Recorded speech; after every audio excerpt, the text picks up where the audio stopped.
A gente vai continuar então o nosso estudo do Livro dos Médiuns, tratando do capítulo 9, Lugares Assombrados, e a gente tinha dado uma pausa no Livro dos Médiuns, passado para a Revista Espírita, uma indicação interessante da edição de 1860, mês de fevereiro, onde nós temos aqui a história de um condenado, que fala, né, que conta aqui uma situação que Kardec tomou conhecimento, exatamente de um espírito que, agredindo o morador e demonstrando uma grande agressividade também, um descontrole inclusive para se comunicar. Aí então Kardec conversava aqui com São Luís, pedindo algumas instruções a respeito do histórico desse espírito, e depois, né, vem as evocações, né, que a gente vai conversando. Então achei interessante a gente pegar esse exemplo, porque ele vai trazer para nós aqui uma característica interessante, porque normalmente, conforme nós conversamos anteriormente, normalmente um rótulo de um lugar assombrado muito pouco diz respeito à situação, à história daquela pessoa que se encontra ali no ambiente provocando aqueles distúrbios. O que a gente tem, o que mais interessa para as pessoas que vão em busca desses locais, dessas histórias, é muito mais a curiosidade do que a caridade propriamente dita para ajudar esse espírito, né? E foi exatamente que a transcrição, né, ou o relato de todo o processo do primeiro contato com esse espírito e toda a transformação que ele vivenciou no decorrer aqui das comunicações do contato. Então por isso eu achei interessante a gente estudar essa publicação, embora ela seja um pouco longa. Eu acho que vale a pena, porque cada instrução que chega para nós aqui é um complemento daquilo que nós vamos estudar. E a partir desse relato a gente pode então depois expandir, né, esse nosso conhecimento para todas as outras situações semelhantes.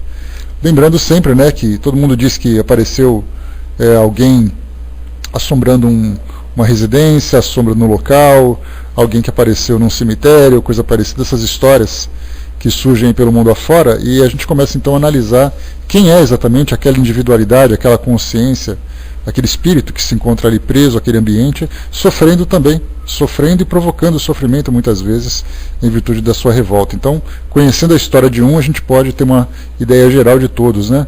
Mais ou menos como se a gente conhecesse, normalmente a gente olha para uma penitenciária e vê ali muitas pessoas reclusas do contato com a sociedade em virtude de crimes que cometeram. Então a gente rotula apenas que ele é um criminoso, que ele tem que ficar preso e acabou. Mas ninguém conhece a sua história, ninguém conhece as pessoas que estão ali envolvidas, quem são os familiares que choram pelo fato dele estar naquele caminho, quais são as possibilidades de redenção desse indivíduo, dele se redimir perante a sociedade, perante o crime que cometeu. Então normalmente a gente tem uma visão muito simplista das situações, exatamente porque a nossa preocupação é simplesmente saber se aquilo nos incomoda ou não incomoda. Mas dificilmente a gente se mobiliza para tentar promover alguma mudança naquele indivíduo. Então essa experiência de Kardec é muito produtiva porque ela mostra, desde o primeiro contato, uma evocação que veio para poder estudar e conhecer a história daquele indivíduo e também depois ajudá-lo, e a gente viu ali tudo o que aconteceu, né, naquele contato. Durante a evocação, o espírito então demonstrou uma grande agressividade, quebrando o lápis, já que a grande parte das comunicações da sociedade naquela época eram feitas através da psicografia, exatamente para que ficasse registrado o diálogo que foi travado ali entre os espíritos e as pessoas envolvidas na atividade. E aí então ele rasgou o papel, quebrou o lápis, demonstrou muita agressividade, foi impossível conversar com ele, né? Então Kardec solicitou a orientação de São Luís, e a partir dali começaram a vir as instruções que a gente vem estudando então. Bom dia, Francis. Então nós paramos no espírito, na questão número 13, só para a gente recapitular. Kardec perguntou: esse espírito é suscetível de melhorar-se? E isso porque a gente lembra sempre que a ideia da condenação eterna, ela é algo muito real dentro da tradição religiosa, né, do nosso planeta hoje, das tradições religiosas do nosso planeta. Então o espírito que é uma alma penada vai ficar penada para todo sempre. Um espírito que foi condenado ao inferno ficará no inferno para todo sempre, e assim a gente não pensa em nenhum tipo de transformação, de melhoria, já que não se tem a ideia da continuidade da existência no mundo espiritual e de todas as transformações que o espírito pode vivenciar a partir do seu esclarecimento, a partir da sua iniciativa, da sua boa vontade, da sua moralização e evangelização. Então Kardec perguntou se esse espírito era suscetível de melhorar-se, E a resposta de São Luís foi: por que não? Não são todos aqueles como os outros? É necessário, contudo, esperar encontrar dificuldades. Mas, por perverso que seja, o bem dado para o mal acabará por tocá-lo. Que se ore primeiro e que se o evoque em um mês.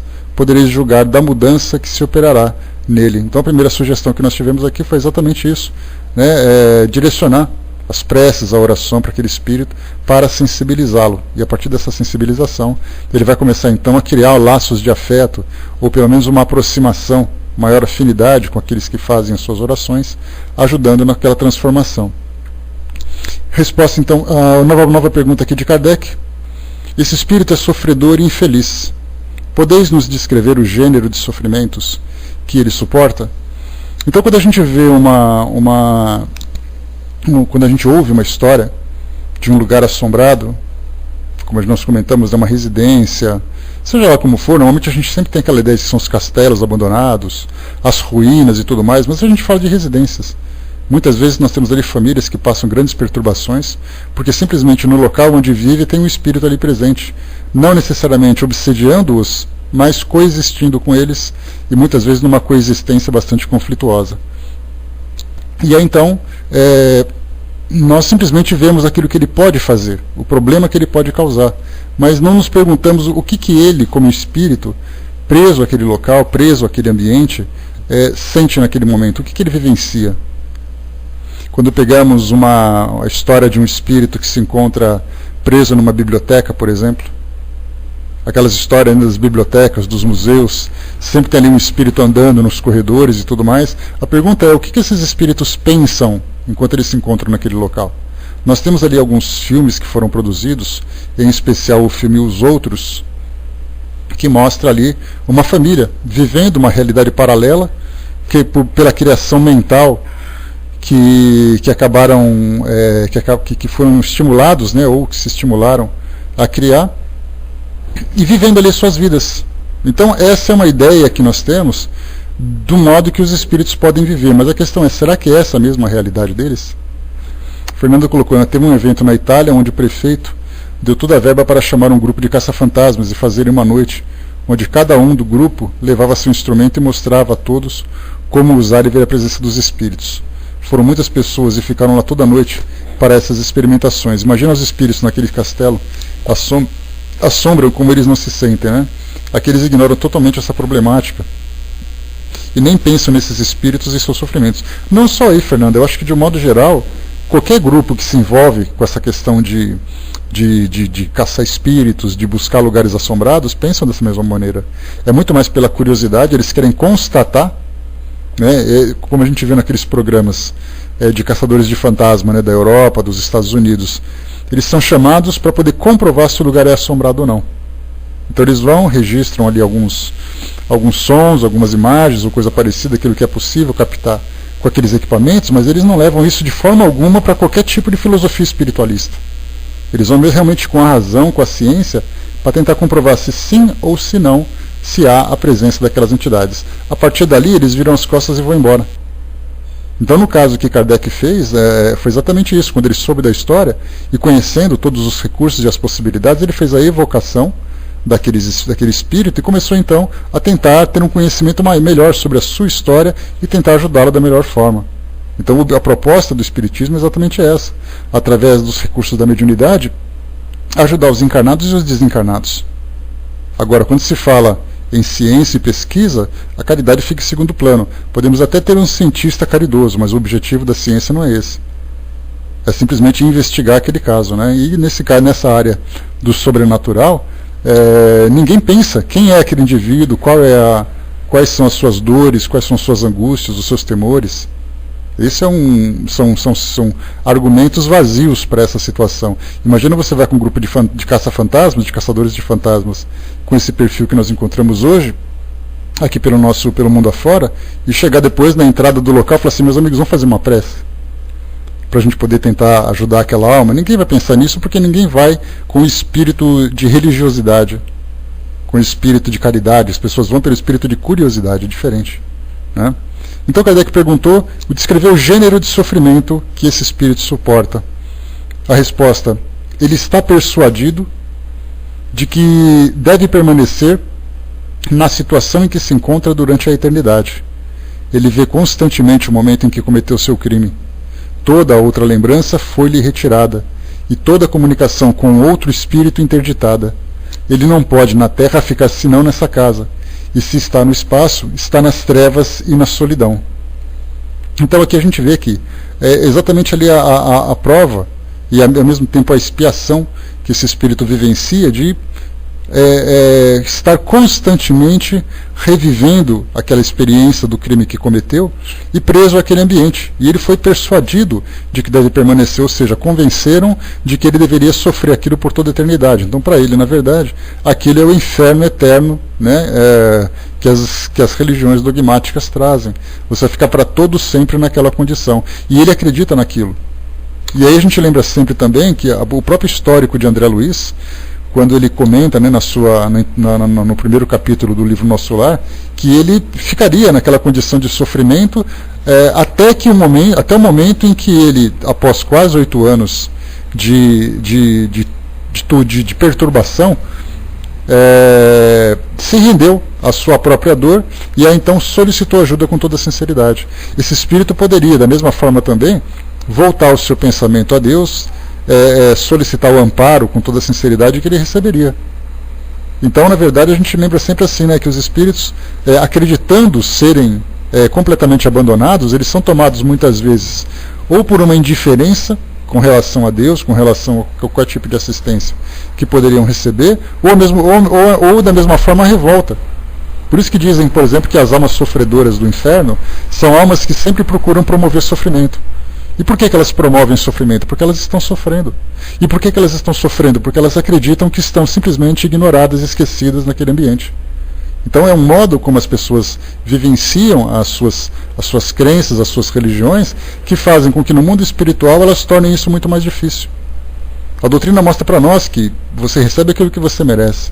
Então nós já estamos tentando fazer essa promoção moral desde já, e chegando no mundo espiritual nós sabemos ali a quem pedir ajuda, ou como nós devemos fazer para receber assistência, quais são os nossos esforços, as nossas necessidades de mudança.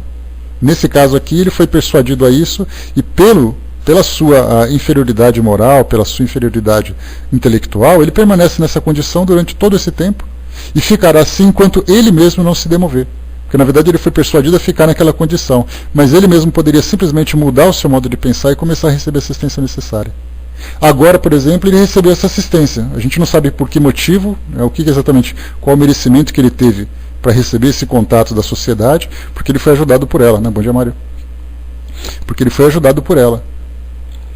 Né? Então, que merecimento que ele teve para poder quebrar esse ciclo de sofrimento, né, que ficava se repetindo constantemente. Porque ali, ele vê constantemente o momento em que cometeu o seu crime. Toda outra lembrança foi retirada. Né? Isso vale mais ou menos, vale pensar em situações de pesadelo que nós vivemos hoje, né? Aquele pesadelo que o que interessa para nós é tentar fugir daquela situação de todos os jeitos, mesmo que não haja um jeito prático para poder fazer isso, mas a nossa mente fica trabalhando constantemente naquela condição. Uma grande preocupação que a gente tem, que a gente cai a gente foca naquele problema e a gente vivencia aquilo todo o tempo do nosso dia, todos os dias da nossa semana. A gente não consegue dormir, não consegue comer, não consegue trabalhar, a preocupação sempre ali rondando. E nesse caso aqui, não apenas nós temos ali algumas distrações no nosso dia a dia, quando a gente sai para trabalhar, quando a gente pega o trânsito, conversa com alguém, nesse caso ele não tinha ninguém para distraí-lo. Ele estava ali, a mente dele completamente voltada para aquelas lembranças tão terríveis do seu passado. E esse era o inferno que ele vivenciava. E se ele saísse daquele ambiente, ele estaria simplesmente nas trevas e na solidão, sem nenhum tipo de assistência, quer dizer, era a punição que ele tinha que receber por aquilo que ele fez. Na próxima questão, 15, Kardec perguntou: de onde veio antes de sua última encarnação? A que raça pertencia? Aí já conhecendo um pouquinho da história dele, né? Quer dizer, o que ele tinha vivenciado antes de tudo isso? A resposta: teve uma experiência entre os povos mais ferozes e mais selvagens, e precedentemente veio de um planeta inferior à Terra. São aqueles indivíduos que são promovidos para mundos mais elevados, né, saindo daqueles mundos primitivos para mundos de provas e expiações, mas ele traz consigo aquelas reminiscências, né, traz consigo o mesmo tipo de comportamento, um pouco mais melhorado, mas ainda assim bastante embrutecido. E esse nível evolutivo em que ele se encontra aqui no nosso mundo entra exatamente em conflito com o nível evolutivo da nossa sociedade. Então ele viveu naquelas sociedades mais primitivas, mais bárbaras. A gente tem, por exemplo, esses países que estão sempre em guerrilha, essas sociedades mais primitivas que vivem em função ainda daquele comportamento pouco civilizado. E esse indivíduo então reencarnou entre eles e ele então continuou vivenciando, né, da mesma forma que estava quando naquele mundo primitivo. Então aqui a gente não dá para ter uma ideia, né, entre os povos mais ferozes e selvagens, né, como seriam esses povos ferozes e selvagens dentro da nossa concepção. Somente fazendo uma história de antropologia que a gente vai conseguir identificar exatamente quem é quem ali, né?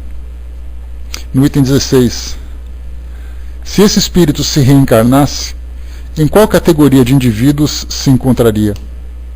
Resposta de São Luís: isso dependerá dele e do arrependimento que sentir. Então é difícil a gente fazer uma previsão. Se pegasse um indivíduo hoje e reencarnasse, principalmente na condição em que ele se encontra, de muito sofrimento, de muita perturbação, de muitas dificuldades, ele simplesmente vai depender, nesse caso, né, da sua própria transformação. É aquela mesma história que nós comentamos, que é de um relato que perguntaram a Chico Xavier, né, sobre a história de Hitler. Quantas encarnações Hitler demoraria para poder se regenerar diante do crime que ele cometeu contra a humanidade, diante de tantos assassinatos, de tantas torturas e tudo mais. E aí então Emmanuel, dando assistência a Chico Xavier, disse que dependeria dele. Ele precisaria de apenas uma encarnação se ele quisesse, para poder se redimir daquilo que ele fez. Só que nós sabemos, né, a grande dificuldade que nós encontramos é exatamente isso, né? A natureza não dá saltos. Imaginar que um indivíduo numa condição primitiva, só porque ele deseja, ele vai conseguir se transformar de uma hora para outra. Na verdade, essa transformação é gradual, ela é lenta, é um processo que vem através das experiências, através da dor principalmente, né, porque a gente vai cometendo os nossos erros, acreditando que é certo, né, Mão de Açúcar. Tanto é assim que a gente observa que o estímulo mais doloroso é aquele que desperta a nossa consciência. Então, muitas vezes a gente erra nas nossas ações, nas nossas escolhas, ainda acreditando que está fazendo certo.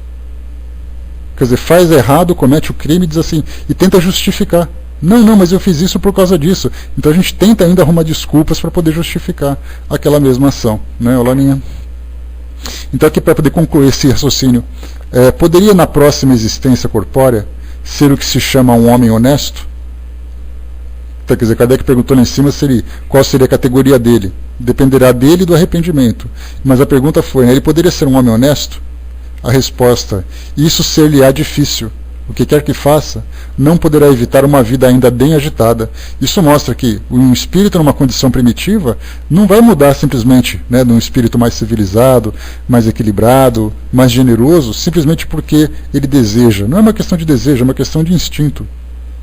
Por isso então, né, de uma hora para outra, sair daquele estado, era um criminoso, era um assassino, tinha vindo de povos ferozes e selvagens e de repente veio como um homem honesto. Não é assim. Da mesma forma que nós hoje podemos imaginar assim que, será que ainda nessa encarnação a gente conseguirá atingir o estado de angelitude? Impossível não é, mas é muito pouco provável. Exatamente porque nós, pelas nossas fraquezas morais, pelas dificuldades que nós temos ainda, pelos nossos medos, receios, conflitos, nós não conseguimos ainda dissipar tudo da nossa consciência. Nós temos ainda, para termos uma ideia, muitos medos que nós nem conhecemos ainda. Porque nós não vivenciamos determinadas experiências. Tem situações que a gente não aprendeu ainda a lidar com ela. Nós observamos as pessoas pelo mundo afora, uns desencarnando por causa de doenças gravíssimas, outros desencarnando porque sofreram acidentes, outros porque vivenciaram guerras, outros porque sofreram torturas. A gente nunca sabe quais são os tipos de estímulos que vão estimular em nós que vão despertar em nós determinado tipo de comportamento. Então, por isso, para atingir o estado de angelitude, a gente precisa vivenciar experiências, aquelas naturalmente que são necessárias. A gente não precisa passar por todas as desgraças para poder dizer que experimentou tudo que era necessário. Na verdade, somente aquilo que é importante para o nosso comportamento é o que vai fazer, que vai realmente ter grande importância. Por isso a gente ainda tem muito que vivenciar nessa condição de espíritos de provas e expiações, daí então que algumas encarnações pela frente nos esperam, e depois como espíritos mais regenerados, mais equilibrados, e depois a gente vai galgando cada um desses degraus de promoção moral para alcançarmos o estado de angelitude. Mais uma vez, a natureza não dá saltos. Ela se transforma, ela vai se mudando de acordo com leis próprias, de acordo com o seu próprio tempo, de acordo com as suas próprias condições. Anota aqui para nós, né? A senhora X, médium vidente que assistia à sessão, viu esse espírito no momento em que se quis fazê-lo escrever. Ele sacudiu o braço do médium, seu aspecto era apavorante. Estava vestido com uma camisa coberta de sangue e tinha um punhal. Quer dizer, essa era exatamente ali a forma, né, bom dia, Rô, a forma como ele que ele mantinha desde a sua última encarnação do crime que ele cometeu, para poder continuar passando por esse sofrimento todo. Então, na verdade, ele se via novamente, né, com a mesma arma do crime, com a mesma condição após cometer o crime, tinha seu aspecto apavorante, porque ele foi se consumindo, e nessas mudanças mentais que a gente acaba promovendo diante do terror, nós assumimos essa aparência, exatamente porque essa plasticidade do perispírito assume, nesse caso, a mesma condição mental do indivíduo. Por isso, normalmente, a gente fala que os anjos são muito bonitos. Na verdade, esses anjos, esses espíritos mais evoluídos, transmitem para nós uma aparência condizente com a harmonia mental que eles trazem, que eles conseguiram alcançar. Enquanto que aqueles espíritos com que eles estão, com aquela aparência pavorosa, aquela aparência horripilante, na verdade reflete apenas os conflitos mentais que ele traz. Então essa foi a descrição da médium que estava ali presente, que era vidente, né? Então Kardec, quando ele foi convidado, ou quando ele promoveu esse encontro, ele já trouxe ali toda a equipe para poder fazer uma descrição completa da situação. O senhor e a senhora F, que não assistiam a esta sessão, senão como ouvintes, não sendo ainda sócios, desde a mesma noite receberam a recomendação feita a favor do infeliz espírito e oraram por ele. O senhor e a senhora F eram os dois proprietários da casa, que eles queriam abandonar. Então a gente lembra que São Luís orientou que nesse caso a gente deve orar pelos espíritos que estão ali atormentando o nosso lar, a nossa harmonia doméstica, e não pedir para que as pessoas orem. Como a gente falou, né? Chama um padre para fazer um exorcismo, que tudo se resolve, né? Chama alguém para fazer uma prece, que tudo se resolve. Na verdade, são as próprias pessoas que precisam modificar o campo vibratório do lar que eles habitam, para poder fazer com que os espíritos que estão ali trazendo aquela perturbação sejam naturalmente afastados pela antipatia com aquelas vibrações nobres que estão sendo transmitidas. E continua. Obtiveram dele várias comunicações, assim como de suas vítimas. Nós as narraremos em sua ordem, com aquelas que ocorreram na sociedade sobre o mesmo assunto. Além do interesse que se prende a essa dramática história, dela ressalta um ensinamento que não escapará a ninguém. Então, essa foi a primeira sessão, São Luís trazendo para nós ali algumas orientações. Na segunda sessão, na casa do Sr. F, porque a gente lembra que eram feitas duas reuniões, né? Várias reuniões, né? Algumas feitas na sociedade parisiense e outras feitas na própria residência, que Kardec não necessariamente participava. Mas as pessoas que já tinham ali conhecimento, uma certa autonomia para fazer a reunião, elas mesmas então tomavam essa iniciativa. Então a pergunta feita aqui a um espírito familiar daquela família, né, que estava sendo ali atormentada, né? Pode nos dizer alguma coisa do espírito de Castelnaudary? A resposta, evoque-o. E perguntaram então, será mal? Tu o verás. O que é preciso fazer? Não lhe fales se nada tens a lhe dizer. Então, quer dizer, o que tem que fazer? Então, quer dizer, não fala nada se você não tem nada para dizer. Simples assim, simplesmente o evoca e vê o que dá. Se lhe falarmos para compartilharmos suas penas, isso lhe fará bem? A compaixão sempre faz bem ao infeliz. E aí então foi feita a evocação. Provavelmente, dado aquele prazo de 30 dias, né, que foi recomendado a Kardec, né, façam as orações e depois façam a evocação para ver a mudança que ele sofreu nesse período. Evocação do espírito de Castanho Ri. Que querem de mim? A resposta. Lembra que a evocação ela é feita, né, através das orações, através da solicitação do amparo dos espíritos amigos, pedindo a presença do espírito para poder instruir o grupo que faz a evocação, tudo mais, né? Então eles saltam aqui essas introduções e vão direto aqui, né? O espírito já responde o que querem de mim. Nós te chamamos com o objetivo de te ser útil. A resposta: ó, vossa piedade me faz bem, porque eu sofro. Ó, como eu sofro. Que Deus tenha piedade de mim. Perdão, perdão. Então essa piedade, na verdade, ela não vem exatamente apenas no momento em que é feita a evocação, mas durante aquele trabalho, né, de orações, de vibrações que fizeram durante aquele período anterior.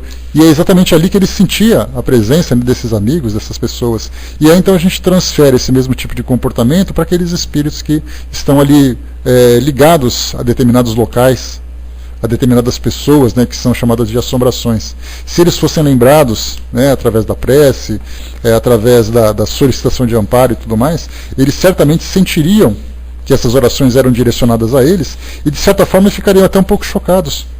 Porque normalmente as assombrações, nesses espíritos considerados assombrações no nosso mundo hoje, eles são tratados com absoluta indiferença. É como se fossem assim pessoas que trabalhassem num circo. Ninguém pergunta qual é a história de cada pessoa, mas todo mundo quer saber o papel que ele interpreta. E é o papel que interessa muito mais ali para um espírito que é considerado uma assombração. E isso porque, mais uma vez, a nossa sociedade ainda está muito mais movida pela curiosidade relacionada a esses assuntos do que pela intenção de ajudar propriamente dito. E isso porque, naturalmente, né, as pessoas não têm essa cultura, não têm esse conhecimento necessário para fazer uma evocação, de que forma que eles devem trabalhar, né, esse contato, quais são as ideias, as palavras, qual é a realidade do espírito. Isso ninguém sabe. A doutrina conseguiu desvendar para nós esse ambiente do mundo espiritual, mostrando as condições dos espíritos, de que forma que podemos ajudá-los e tudo mais. Ainda a ignorância, exatamente, Balk. Por causa dessa ignorância, nós somos movidos pela curiosidade do que necessariamente pela vontade de ajudar. E muitas pessoas até têm vontade de ajudar, mas o que eles vão fazer? Algumas pessoas chegam até o lugar, acendem uma vela, já viram isso? Comentei com vocês que semana passada tem um programa que passa na Rede Record, que é até curioso, né, que fala sobre um quadro que passa, eu nem me lembro qual é o nome do programa agora, alguma coisa geral, que passa ao meio-dia, 1h da tarde. E aí então o apresentador é daquelas pessoas que gostam, né, de fazer aquelas reportagens extravagantes demais. E aí então ele foi convidado a visitar um local, Balanço Geral, obrigado, Miriam. E aí então ele foi, Geraldo alguma coisa, o nome dele é Geraldo, como eu não conheço o assunto, eu só vi o programa, acabo não sabendo. Mas então ele foi convidado para ir até um local aqui na Grande São Paulo, ali no município de Santo André, o distrito de Paranapiacaba. Né? Então é isso, né? Então deve ser cada um, né?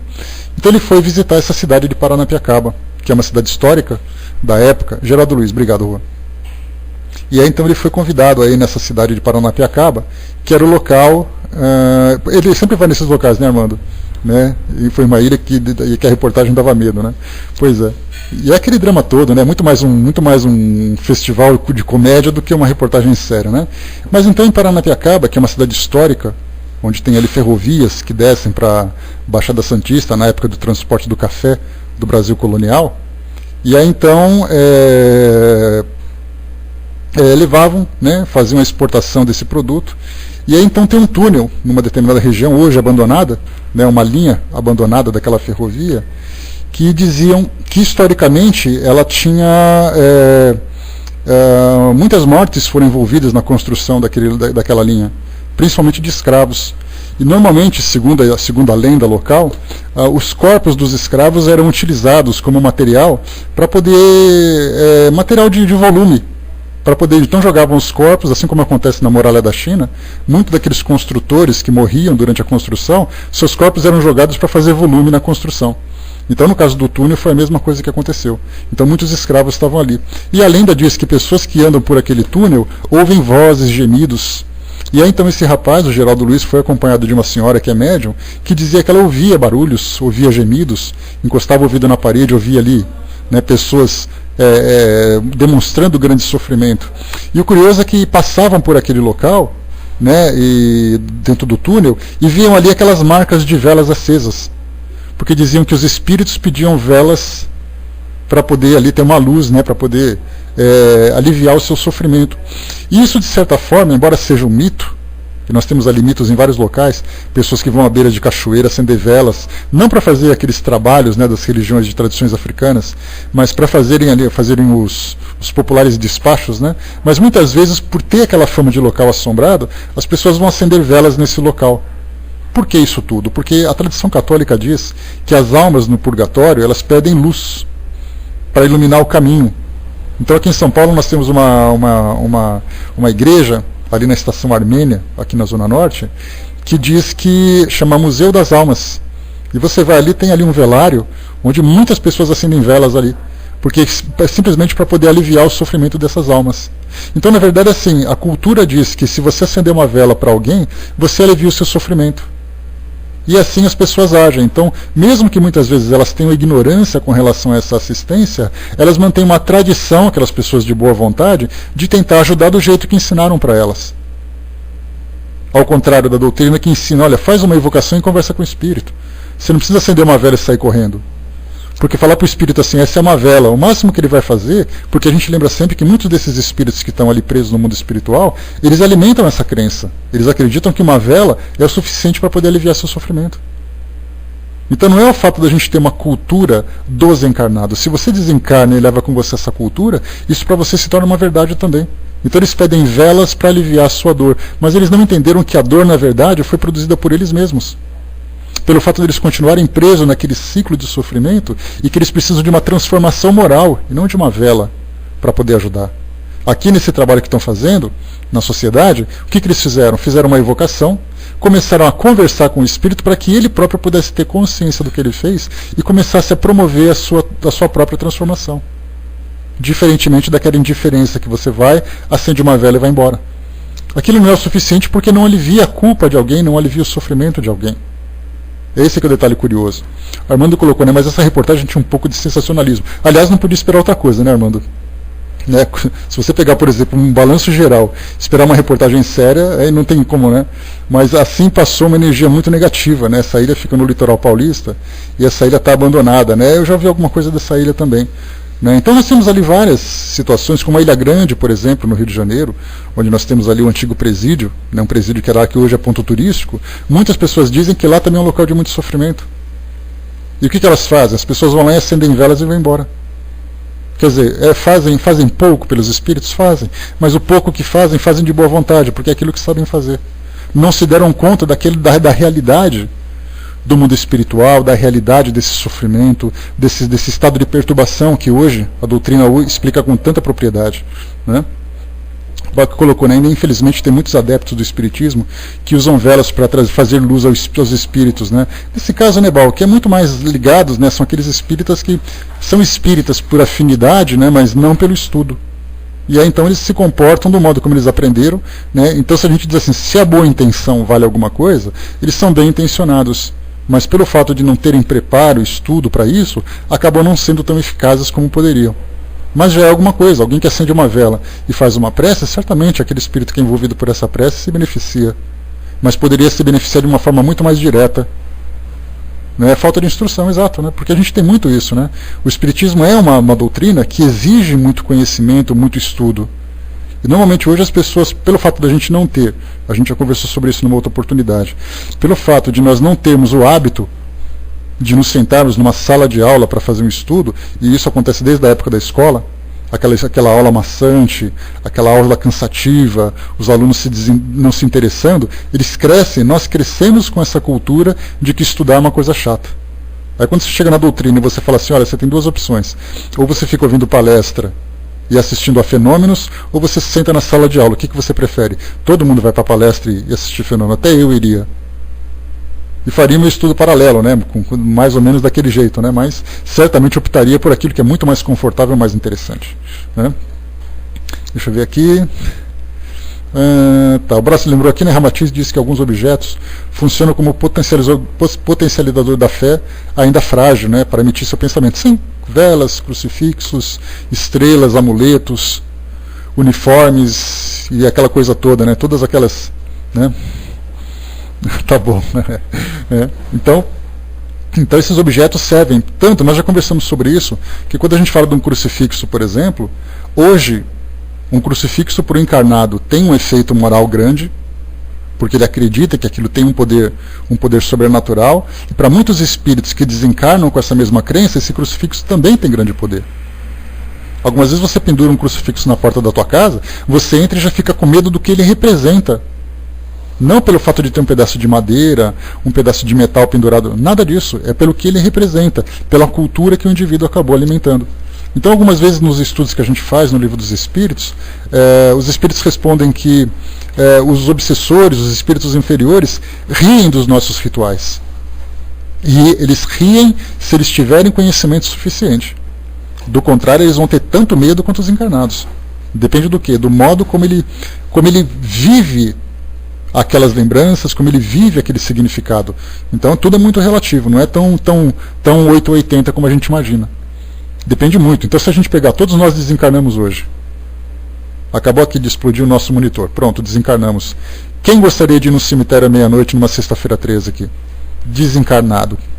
Como a gente brincou na semana passada, no nosso último encontro. Quase ninguém. Porque, mas você é um espírito, você tem medo do quê? Eu tenho medo porque é um cemitério. E daí? E você entraria, por exemplo, numa igreja aberta à noite, sozinho? Para entrar numa igreja tem espírito que tem medo. Quer dizer, os medos estão dentro de nós, não é uma questão de razão, é uma questão de compreensão daquilo que acontece, uma questão de sentimentos envolvidos também. Né? O bandido do Rio um dia rindo de um pastor dizendo que na igreja dele o demônio só pega pobre, né? Pois é, né? A Fernanda colocou que queria para outro lugar, né? Esperando de conseguir naturalmente, né? Pois é, então a gente não é tão fácil como a gente imagina. Você desencarnou e você já está liberto de todos os dogmas, de todos os medos. Pelo contrário, algumas vezes eles se tornam até muito mais intensos, dependendo da experiência que o indivíduo vivencia. Armando colocou, não deixamos de ser o mesmo, né? Só porque desencarnamos o mesmo continua. Mas esse é exatamente o problema, Armando. As pessoas pensam que muda, mas não muda, não é assim. As pessoas se transformam. O fato de você, no Brasil, você ter aqui algumas ideias, alguns tipos de comportamento, aí você pega um avião e desembarca lá na Itália. Quer dizer que quando você desce do aeroporto, você é uma pessoa diferente. Foi na viagem que você se transformou, você se transformou numa pessoa completamente diferente, uma personalidade diferente. Então não é a viagem que te transforma, são as experiências que você vivencia. E muitas vezes essas experiências demoram muito para poder fazer algum tipo de efeito. Vamos lá. Então ele pedia perdão, pedia piedade. E agradecia que a piedade que as pessoas tinham por ele no momento da prece. Nossas preces te serão salutares? Sim, orai, orai. Pois bem, nós oramos por ti. Obrigado. Tu, pelo menos, não maldizes. Olha só que interessante. Quer dizer, essas pessoas que estão orando por ele não fazem maldição contra ele. Que essa casa é amaldiçoada, que esse espírito é um demônio, que isso e aquilo, porque é o nome que se dá. Hoje pega-se uma casa que passa por uma experiência dessa, de fenômenos, de efeitos físicos, com a presença de espíritos ali, e você, dependendo da religião que você tem, você conta isso para o sacerdote, para o líder religioso, e você fala, na minha casa está acontecendo isso, eles vão dizer, isso aí são os demônios que estão lá. Em vez de perguntar se é um espírito sofredor, já taxa ele de demônio e já acaba por ali a conversa, ele já perde completamente qualquer oportunidade de redenção diante daquelas pessoas. Então, na verdade, não importa o que ele faça, não importa onde ele esteja, ele é um espírito. E como um espírito, ele vai crescendo de acordo com as experiências. E através do amor, da caridade, isso vai facilitar a sua evolução. Agora, se ele já é visto com preconceito, dele ser um demônio, dele ser um enviado do mal, de ser alguém que faz isso, faz aquilo, qual é a oportunidade que ele terá de se transformar? Continua. Por que não quisesses escrever na sociedade quando fosse chamado? Ó maldição, né? Olá embaixador, olá Sandra Flor.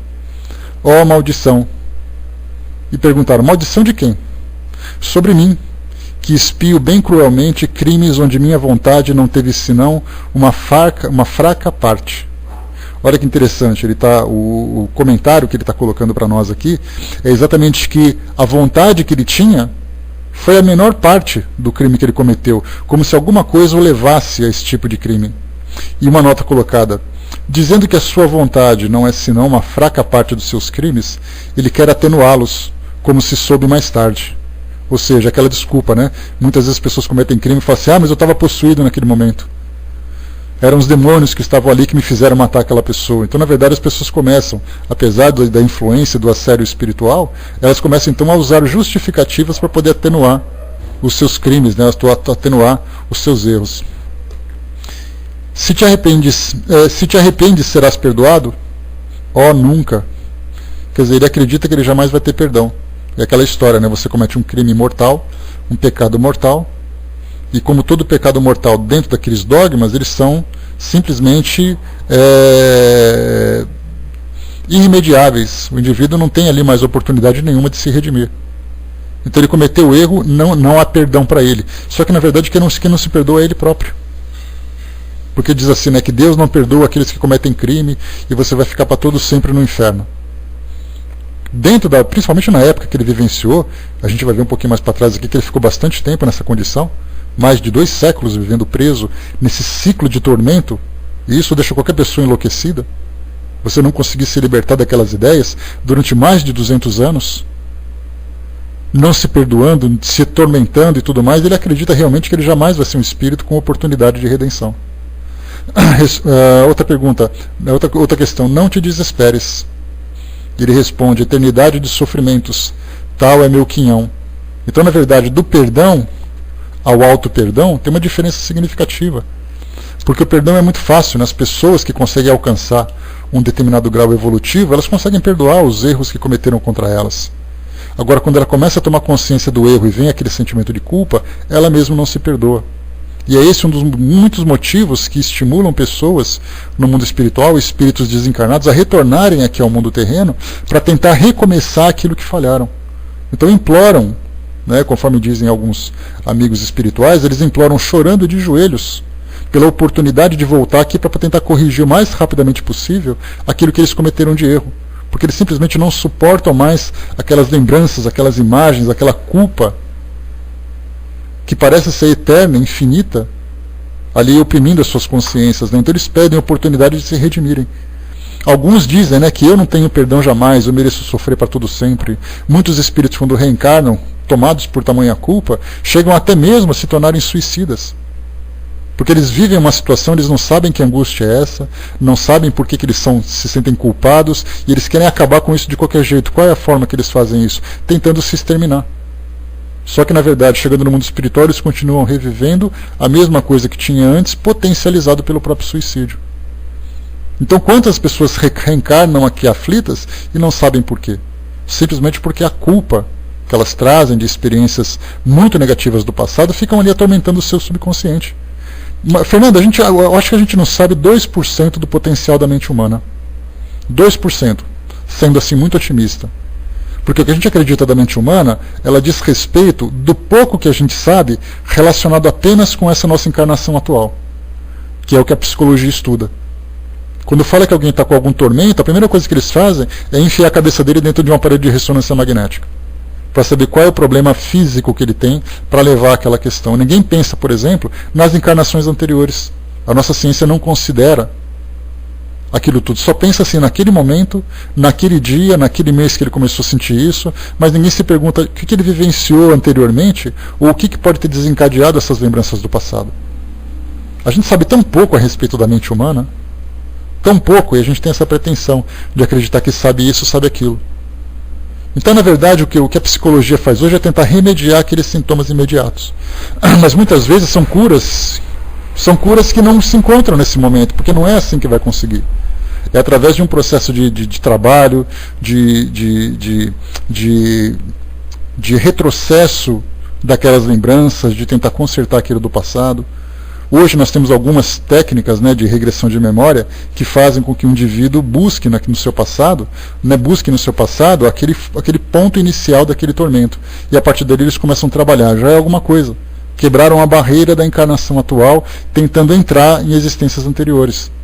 Alguns acreditam de fato que são existências anteriores, outros simplesmente dizem que são lembranças do inconsciente.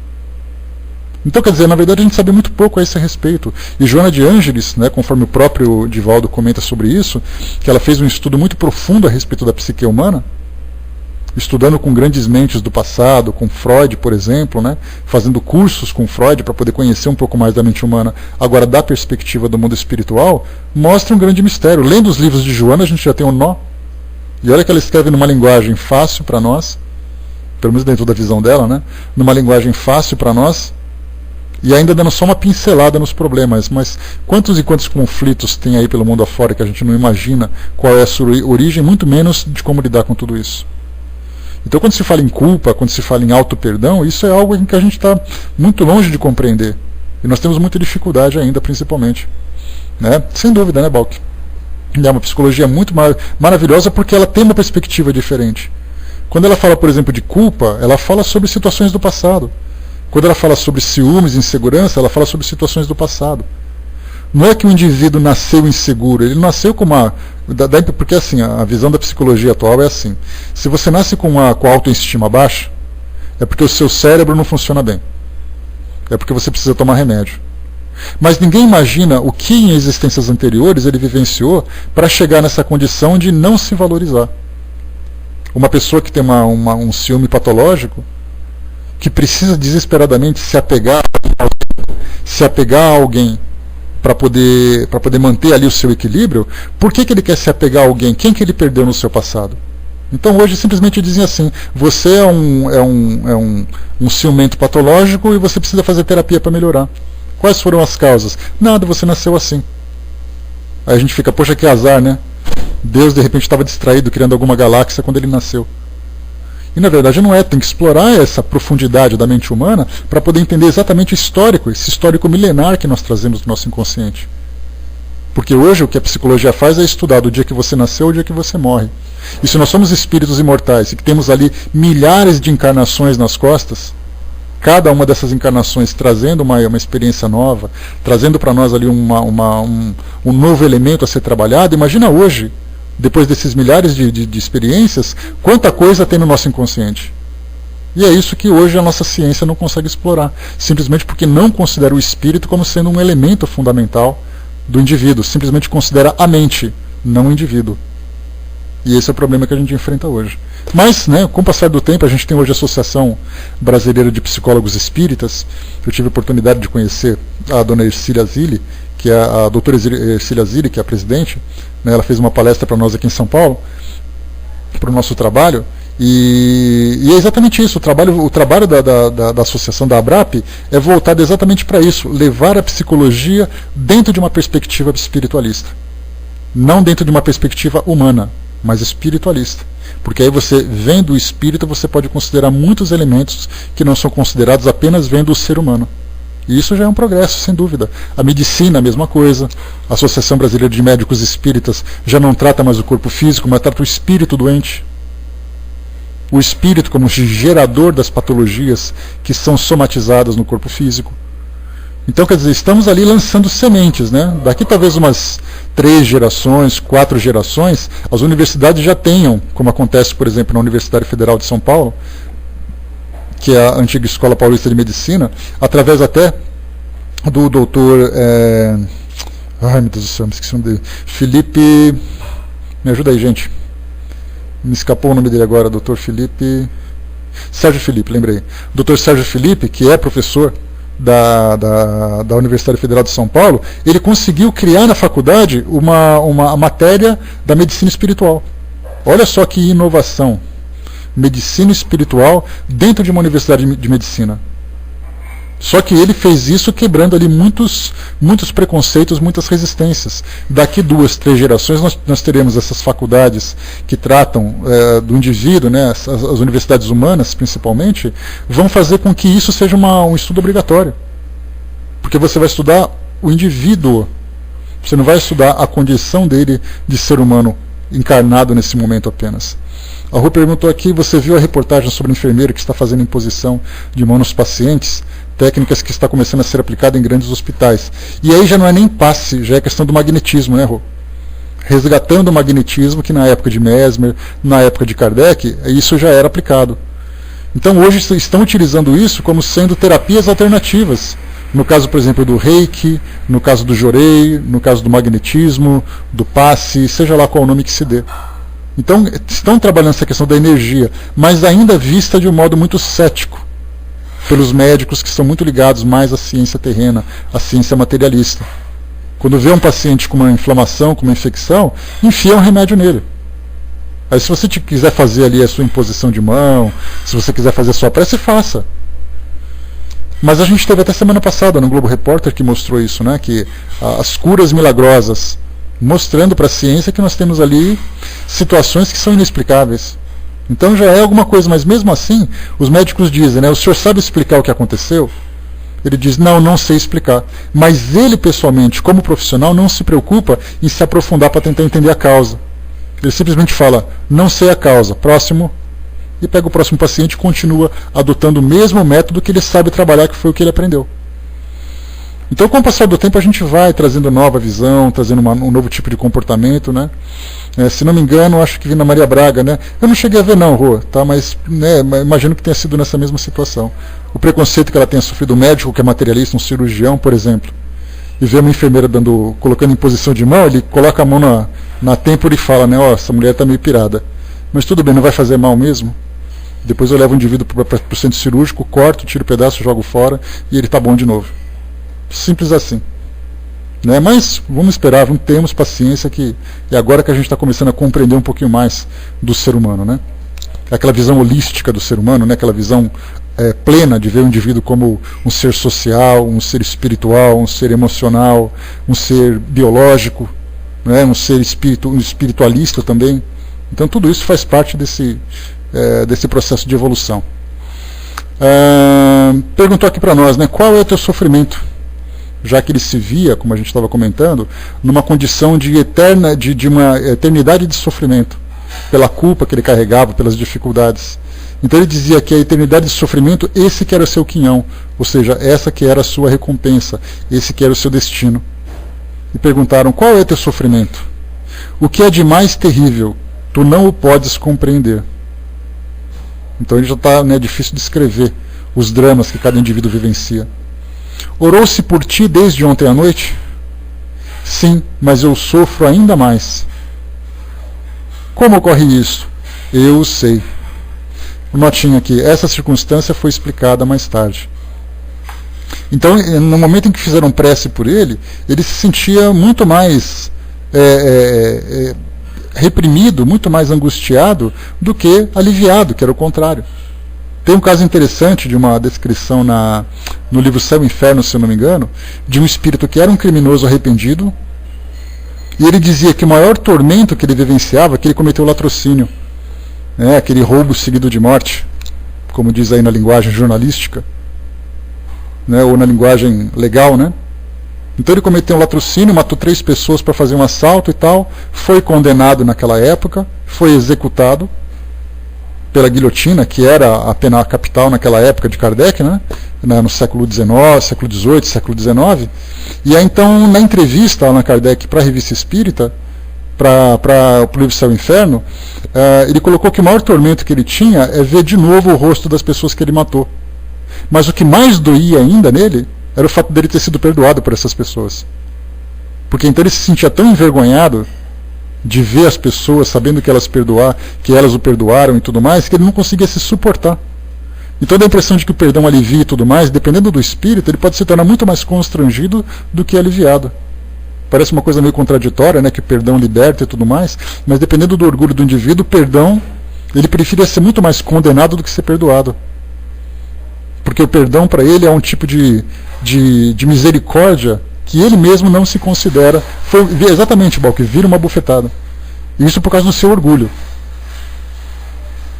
Né? Então isso se torna muito mais espinhoso do que algo refrescante ou que pode trazer para ele algum tipo de alívio. Né? Mostra a inferioridade dele porque ele não consegue se perdoar. Então a gente vê como é complicada essa questão de perdão. E é o que está vendo aqui também, ó, as pessoas fazendo uma prece por ele, Ele provocou aquele sofrimento, ele agrediu aquelas pessoas, e mesmo assim estão orando por ele. Olha que tortura para um indivíduo que tem ali o seu orgulho, né, e é cristalizado na sua consciência. 33. Deve-se fazer alguma coisa com relação à casa onde estás instalado? Não me fale mais dela. Perdão, meu Deus, eu tenho sofrido bastante. Quer dizer, falar daquela casa para ele é falar para ele de novo da prisão onde ele se encontrava. Vivendo durante quase 300 anos, como eu comentei com vocês, nessa condição de solidão, de isolamento, de autotortura, de repente ele está conversando com pessoas que estão se interessando por ele. Aí ele diz assim, poxa vida, né, eu não quero voltar mais para lá porque aqui vocês estão me dando essa tranquilidade. Que é o que acontece com muitos obsessores em reuniões de desobsessão nas casas espíritas, quando eles são tratados com afeto, com respeito, com dignidade, por pessoas que eles sequer conhecem. E aí então ele diz assim, aqui eu posso conversar com as pessoas sem ser julgado, sem ser condenado, sem ser amaldiçoado, como é o caso que a gente já falou agora há pouco, né? Que qualquer espírito que se encontra numa casa é algum tipo de demônio que está ali.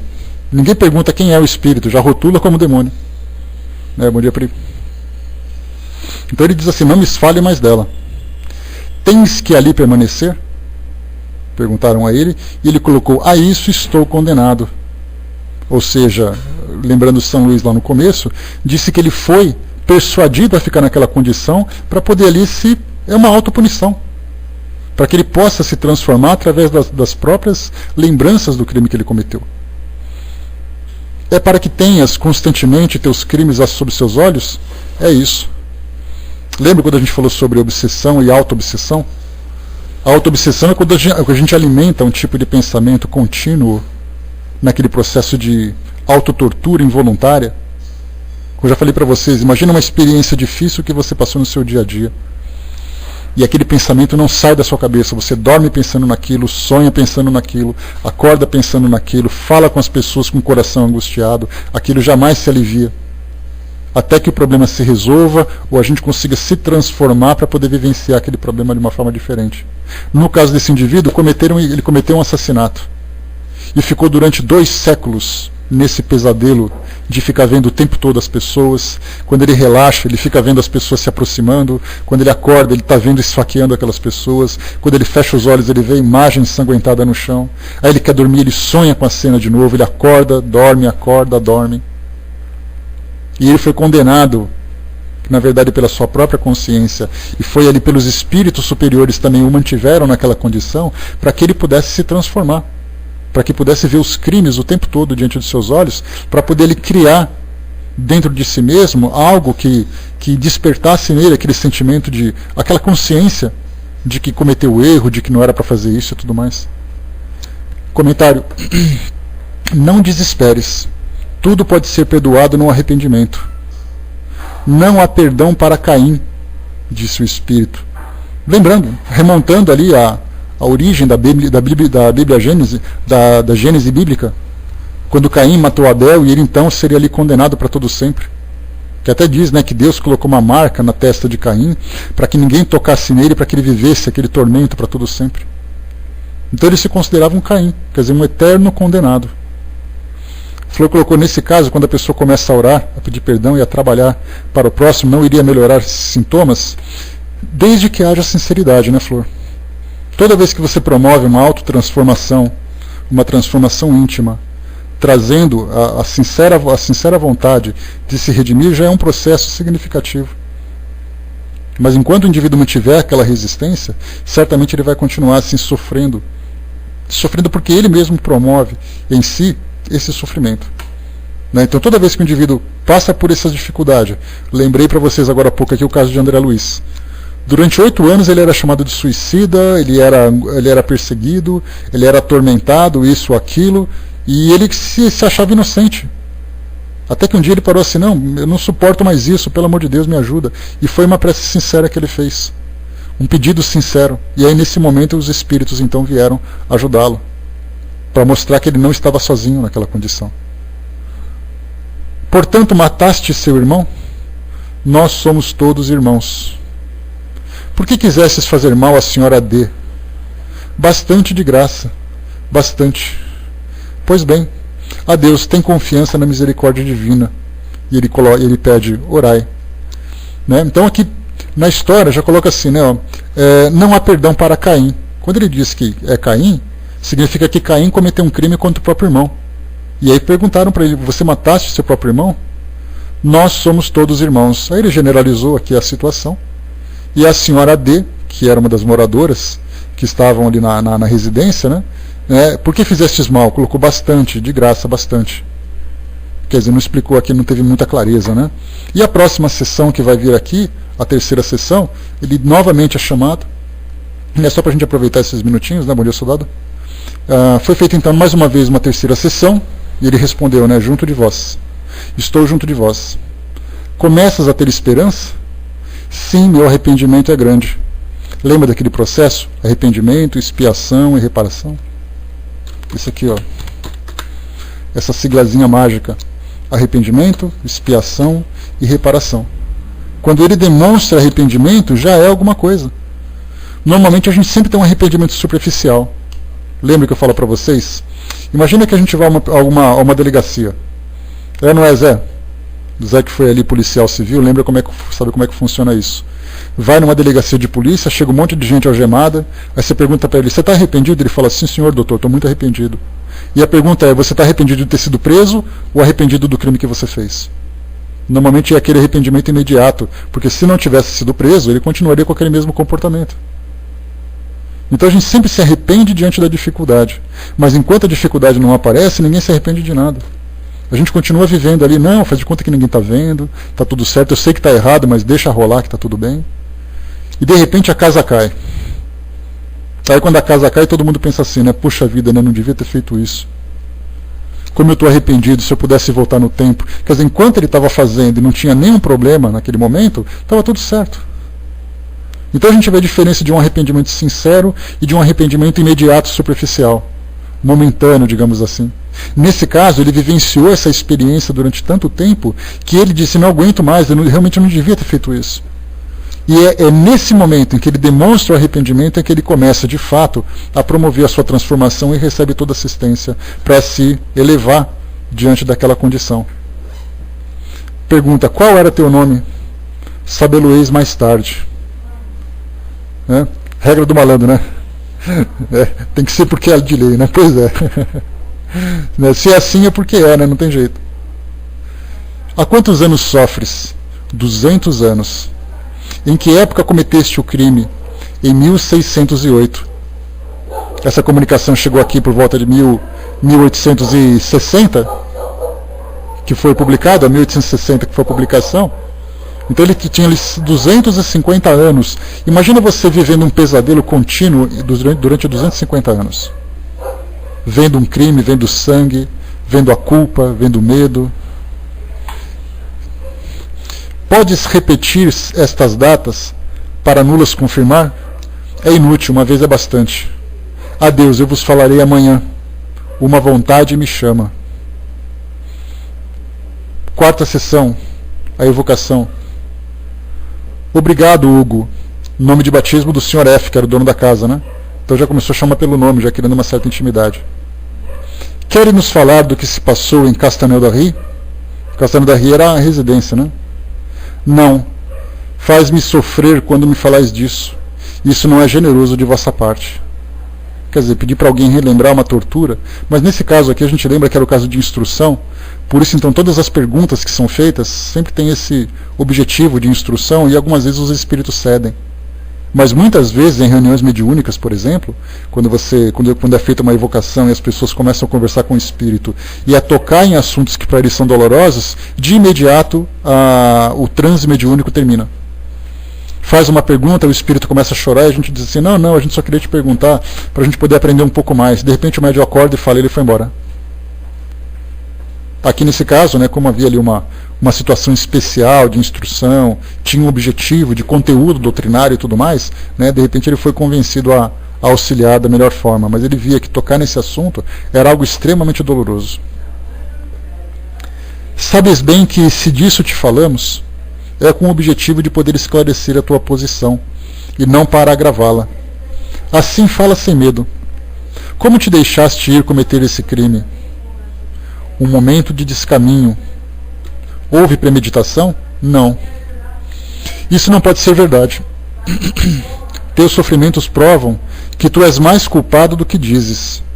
Saibas que não é senão pelo arrependimento que podes abrandar a tua sorte, e não pela mentira. Vamos, ser franco.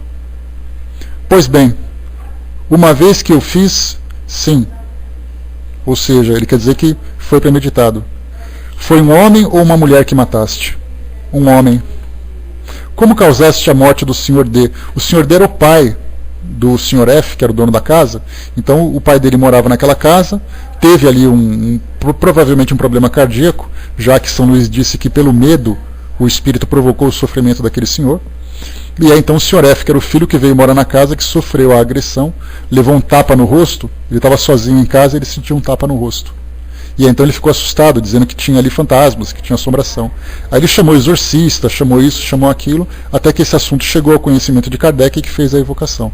Então ali, causaste a morte do Sr. D, eu lhe apareci visivelmente, e sou tão pavoroso de se ver, que minha única visão o matou. Fizeste de propósito? Sim. Por que isso? Ele quis me desafiar. E lhe faria outro tanto se viesse me tentar.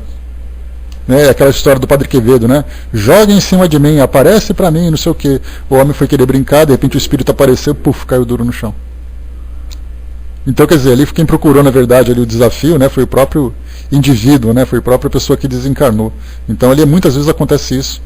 Pessoas que desafiam realmente o mundo espiritual, e dependendo da condição do espírito, da condição moral do indivíduo, estabelece-se ali um vínculo de obsessão extremamente nocivo, extremamente prejudicial. Se eu fosse morar nessa casa, far-me-ias mal? Far-me-ias mal? Oh não, certamente. Tu tens piedade de mim. Tu me queres bem. O Sr. D morreu instantaneamente? Não, o medo se apoderou dele. Mas ele não morreu senão 2 horas depois. Por que te limitaste a dar um sopro no Sr. D, filho? É um soco, na verdade, aqui, Queria muito ter matado os 2 homens. Isso porque também, no caso, o filho estava desafiando até que tivesse ali o primeiro contato. Aí na 5ª sessão, acontecida aqui no dia 16 de dezembro de 59, já são perguntas dirigidas a São Luís, que a gente vai ver, então, no nosso próximo encontro, na semana que vem. Beleza, pessoal? Sem contar que todos merecem respeito, desafiar não é uma ideia inteligente. Eu vejo muito isso também nesses caçadores de fantasmas, nesse programa, quando eles entram naqueles lugares que são meio sombrios, eles sempre dizem assim, pode aparecer, eu não tenho medo de você, pode fazer não sei o quê. Então de repente ali a coisa acontece, aí o bicho pega. Mas é isso, gente. Bom dia, Afonso. Vamos fechar por aqui o nosso trabalho de hoje, então. Já chegamos aqui no final do nosso dia. Espero que esse nosso bate-papo tenha sido proveitoso, lembrando que aquilo que a gente estuda de exemplo desse espírito aqui nessas comunicações serve também a mesma situação para outros espíritos, só que cada espírito tem ali a sua própria história, tem ali as suas próprias necessidades, as suas dificuldades. Muitas vezes não é um espírito, mas são vários espíritos. O exemplo daquele filme Os Outros, onde um grupo mediúnico foi chamado para ajudar aquela família que vivenciava aqueles fenômenos físicos na residência, em virtude da presença daquela família desencarnada. Isso, apesar de ser uma história fictícia, isso traz uma representação muito interessante de muitos casos reais que tem por aí afora. Que famílias que entram em conflito, que abandonam residências, que vão embora, que não suportam mais, que pedem ajuda para padres, para exorcistas. E assim a coisa continua. Aquele caso não é Efeito Paranormal. Como é que chama aquele filme, pessoal? Não sei o que paranormal. Me esqueci o nome agora. Que são 3 filmes que saíram na sequência.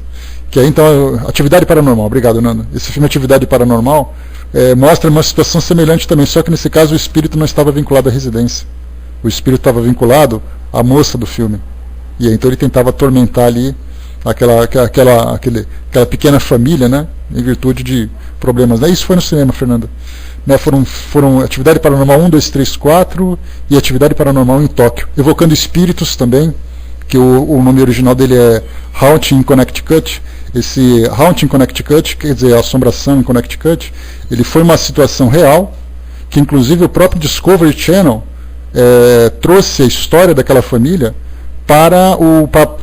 em forma de documentário, entrevistando os familiares, contando a história e tudo mais, né? Que deve ter sido ali uma situação pavorosa, né? Diante daquilo que eles demonstram, né? Pois é, isso arrepia, né? Pois é, né? Mas então temos aí, né, muitos filmes que mostram essas situações e o modo como cada pessoa tem, né? Ou para quem preferir, né, chama ali os caça-fantasmas, que eles vêm ali com a ambulância deles e resolve o problema rapidinho. Bom, um voluntário para fazer um encerramento para nós, meus amigos? Alguém tem disponibilidade? Ah, foi ano passado, Fernanda.